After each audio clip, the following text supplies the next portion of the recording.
तर hi guys, सध्या कोकणामध्ये आंबे व फणस सीझन चालू आहे. तर आम्ही आणलं, म्हणलं जरा स्वाद घ्यावा.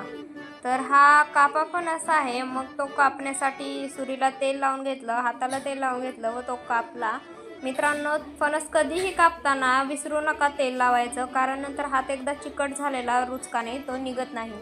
मग फणस कापला आणि हे बघू शकता तुम्ही गरे कसे आहेत. वा, काही भारी लागतंय, खूप छान लागतात हे गरे. आणि हे गरे कापे गरे आहेत, याचं नाव कापे गरे आहेत. फणसामध्ये खूप प्रकार असतात, कापे, बरके, असे रसाळ.